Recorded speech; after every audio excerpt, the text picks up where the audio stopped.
দিনের আলোর মতো পরিষ্কার এখন নিয়োগ দুর্নীতিতে শাসক দলের একাধিক নেতা মন্ত্রীর চোখ। পার্থ, মানিক, কুন্তল, শান্তনু, আরো কত নাম, প্রত্যেকেই একদা শাসক দলের এক একটা রত্ন। আর এখন চাকরি চুরির দুর্নীতির খাতায় নাম লিখিয়ে প্রত্যেকেই শ্রীঘরে। এই নামের তালিকা আরো বাড়বে বলেই যখন আন্দাজ করা হচ্ছে, তখন দোষ ঢাকতে এ কোন রণকৌশল তাদের? এখন বাম আমলে দুর্নীতির অভিযোগ তুলে তার পর্দা ফাঁস করার একের পর এক হুঁশিয়ারি। সিপিএম এর আমলে চাকরি হয়েছিল, এক একটা টিচারের চাকরিতে আমি অনেকের কাছে শুনেছি 10 লাখ 15 লাখ টাকা এক একটা চাকরি বিক্রি হয়েছিল। নাম বলে ছোট করতে পারি না। ছেলেরা পার্টি করবে আর বউরা চাকরি করবে, এই নিয়ে সিপিএম চাকরিগুলো দিয়েছিল, আমরা জানি এগুলো। দেখাচ্ছে আহারে সাধু পুরুষ, ভাজা মাছটা উল্টে খেতে জানে না। জিজ্ঞেস করুন আপনার আমলে বার্থ সার্টিফিকেট দেওয়ার নামে ওই ফাইলটা বের করব। এমনকি জেলবন্দি হবার পর দল থেকে বহিষ্কৃত হয়েও পার্থ চট্টোপাধ্যায়ের নিশানায় বিরোধীরা। যে সুজন চক্রবর্তী, দিলীপ বাবু, শুভেন্দু বাবুরা বড় বড় কথা বলছেন, তারা নিজের দিকে দেখুন উত্তরবঙ্গে তারা কি করেছেন। তারা 2009-10-এ সিএজি রিপোর্ট পড়ুন, সমস্ত জায়গায় তদবির করেছে। যেহেতু আমি তাদেরকে বলেছি করতে পারবো না, আমি নিয়োগকর্তা নই, আমি এ ব্যাপারে কোনো রকম সাহায্য তো দূরের কথা, আমি কোনো কাজ বেআইনি করতে পারবো না। ঠিক তারপরেই তৃণমূলের রাজ্য সাধারণ সম্পাদক কুণাল ঘোষ সাংবাদিক বৈঠকে প্রশ্ন তোলেন সিপিএম নেতা সুজন চক্রবর্তীর স্ত্রীর কলেজের চাকরির পদ্ধতি নিয়ে। দীনবন্ধু অ্যান্ড্রিউস কলেজ তখনকার প্রিন্সিপাল হরপ্রসাদ সমাদ্দার, তাঁকে দেখা যাচ্ছে যে তিনি সুজনদার স্ত্রীকে নিয়োগ করছেন এবং সুজনদার স্ত্রী তিনি সেটা আরেকটি চিরকুট মারফত তিনি সেটা গ্রহণ করছেন। আমি একটু আগেই শুনছিলাম যে পার্থবাবু যে অভিযোগ করেছেন বা আমাদের দলের তরফে যে অভিযোগ আনা হয়েছে, সুজনবাবু উত্তর দিয়ে বলেছেন এর থেকে প্রমাণিত হলো আমাদের নথি থাকে, এই থাকে, ওই থাকে। এই নথির কথা তো কেউ জিজ্ঞাসা করেনি। প্রশ্নটা হচ্ছে কোন পরীক্ষা, কোন প্রসেস দিয়ে চাকরিটা হলো। এরপর শুক্রবার একেবারে সাংবাদিক বৈঠক করে শিক্ষামন্ত্রী ব্রাত্য বসু জানান, সুজন চক্রবর্তীর স্ত্রী কোন কলেজে চাকরি করেন তা তিনি জানতেনই না। 1979 সালে তৈরি হয়েছিল কলেজ সার্ভিস কমিশন। তখনও গ্রুপ সি ডি কে সিপিএম নিজেদের স্বার্থে কলেজ সার্ভিস কমিশনের আওতায় আনেনি, এইভাবে লোক ঢোকাবে বলে। সুজন চক্রবর্তীর স্ত্রী তিনি যে কোনো কলেজে গ্রুপ সি বা কোথাও একটা কোনো একটা পদে চাকরি করেন, সেটা আমি সত্যি কথা বলতে কি আমি জানতাম না, কালকের আগে অবধি জানতাম না। এখন আমরা কিন্তু কলেজের গ্রুপ সি বা গ্রুপ ডিকে কলেজ সার্ভিস কমিশনের আওতায় নিয়ে এসেছি।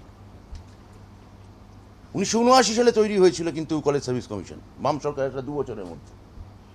তখনও গ্রুপ সি বা গ্রুপ ডিকে সিপিএম নিজেদের স্বার্থে কলেজ সার্ভিস কমিশনের আওতায় নিয়ে আসেন, এইভাবে লোক ঢোকাবে বলে। যদিও তিনি এও জানান ওনার ক্ষেত্রে কোনো পরীক্ষা বা ইন্টারভিউ হয়েছিল কিনা তা এখনো পরিষ্কার নয়, কিন্তু বিস্তারিত তদন্ত অবশ্যই দরকার। এ বিষয়ে পূর্ণাঙ্গ তদন্ত হবে কিনা তা মুখ্যমন্ত্রীর সঙ্গে কথা বলেই ঠিক করবেন তিনি। ওনার ক্ষেত্রে কোনো পরীক্ষা বা ইন্টারভিউ হয়েছিল কি হয়নি ওই নথি থেকে এখনও পরিষ্কার নয়, কিন্তু বিস্তারিত তদন্ত অবশ্যই দরকার। পূর্ণাঙ্গ তদন্ত হবে কি হবে না সেটা আমি স্থির করব আমার মাননীয় মুখ্যমন্ত্রী মমতা বন্দ্যোপাধ্যায়ের সঙ্গে কথা বলে। ক্যাগের রিপোর্টে দেখা যাচ্ছে বাম আমলে 46,000 নিয়োগে অনিয়ম হয়েছিল। এবার এটা সরকারিভাবে খতিয়ে দেখা হবে বলেও জানান ব্রাত্য বসু। ক্যাগে দেখা যাচ্ছে যে বাম আমলে 2009-10 সালে কত 45,000 না, আমাকে এই তথ্যটা একজন 46,000 অনিয়ম হয়েছে, আমাকে কালকে একজন বললেন। এখন এটা তো আমি জানতাম না, এটা কালকে এসছে 2017-18 সালে, এটা কালকে আলোচনার চর্চা এসছে। তাই 46,000 যদি অনিয়ম হয়ে থাকে, এটা তাহলে আমরা সরকারিভাবে খতিয়ে দেখব এবং বিচার করব। বাম জমানায় নেতাকর্মীদের আত্মীয় পরিজনদের হওয়া সরকারি চাকরির শ্বেতপত্র প্রকাশ করবে শাসক দল। এদিন আরও একবার হুঁশিয়ারি দিলেন শিক্ষামন্ত্রী ব্রাত্য বসু। আপনারা জানেন যে সর্বভারতীয় তৃণমূল কংগ্রেসে কিছুদিন আগে বলেছে তারা বাম জমানার যত নেতাকর্মী আছে তাদের আত্মীয় স্বজন ও নিকটজনদের যে সরকারি চাকরি, বিশেষত স্কুল ও কলেজে যারা চাকরি করেন বা করেছেন, তার একটা তালিকা বা শ্বেতপত্র তারা প্রকাশ করবে। সঙ্গে সঙ্গে সিপিএম রে করে ঝাঁপিয়ে পড়েছে, সঙ্গে সঙ্গে। যদিও এই বিষয়ে পাল্টা কটাক্ষ করেছেন সুজন চক্রবর্তী। ধরা পড়ে গেছে বলেই এখন কাঁচা কাজ করে ফেলছে তৃণমূল। মিথ্যে মামলায় ফাঁসিয়েও যখন লাভ হচ্ছে না, তখন পরিবারের লোককে নিয়ে টানাটানি করা কুরুচিপূর্ণ। এসএসসি এখন চাকরিতে নিয়োগের লিস্ট বার করে না, চাকরি খারিজের লিস্ট বার করে।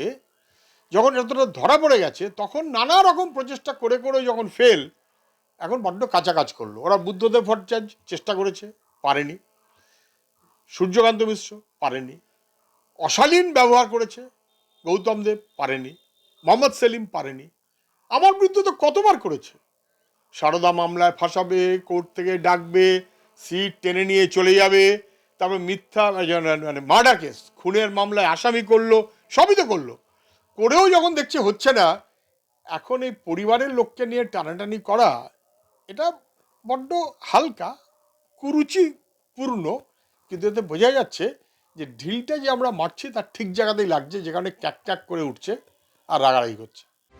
পাশাপাশি তৃণমূলের শ্বেতপত্র প্রকাশ করার হুঁশিয়ারিকেও চ্যালেঞ্জ করেছেন তিনি। বাম আমলে 1990 থেকে চাকরিতে যাদের নিয়োগ হয়েছে তাদের সবার নাম, ধাম, ঠিকানা, যোগ্যতা দিয়ে ওরা একটা শ্বেতপত্র প্রকাশ করবে বলে মুখ্যমন্ত্রী নির্দেশ দিয়েছেন। সেটা প্রকাশ করুক, খুচখাচ করবে কেন? এদিকে এই নিয়ে মুখ খুলেছেন রাজ্য বিজেপির সভাপতি সুকান্ত মজুমদার। তার মতে তৃণমূলের মতো টাকা দিয়ে তখন চাকরি হতো না। বাম জমানায় দলের হয়ে সময় দিতে হতো, কাজ করতে হতো, তবেই চাকরি দেওয়া হতো। তবে দুটো একই জিনিস। বামেদের সময়েও দুর্নীতি ছিল। বামেদের সময় পার্টির লোকেদেরকে চাকরি দেওয়া হতো। পার্টির যত হোল টাইমার বামেদের, তাদের সবার স্ত্রীর দেখবেন সরকারি চাকরি হয়েছিল সেই সময়। এইভাবে হয়েছিল। হ্যাঁ, তৃণমূলের মতো যেরকম টাকা দিতে হচ্ছে, টাকা দিয়ে কিনতে হচ্ছে, তখন কিনতে হতো না, পার্টির হয়ে সময় দিতে হতো, পার্টির হয়ে কাজ করতে হতো। কোনো পার্থক্য নেই, দুটো একই জিনিস, দুটোই ব্রাইব, দুটোই ঘুষ, ভিন্ন ভিন্ন ফর্মে নেয়া, ভিন্ন ভিন্ন চেহারায় নেয়া। শাসক দলের দাবি তারা এতদিন ভদ্রতা দেখিয়ে বাম জমানার দুর্নীতি প্রকাশ করেনি। এখানেই প্রশ্ন, দুর্নীতি হলে শাস্তি না দিয়ে ভদ্রতা দেখানোটাও অপরাধ নয় কি? এখন তাদেরই একের পর এক নেতামন্ত্রীর নাম দুর্নীতিতে জড়িয়ে যাওয়ার পরেই বা কেন সেই ভদ্রতার মুখোশ খুলছে তারা? অন্যের ঘাড়ে দোষ চাপিয়ে দিলেই কি নিজেদের দোষ চাপা দেওয়া যাবে এত সহজে? দুর্নীতির আমরা ওড়ায় উত্তর চায় বাংলার মানুষ। Bureau report, Calcutta news.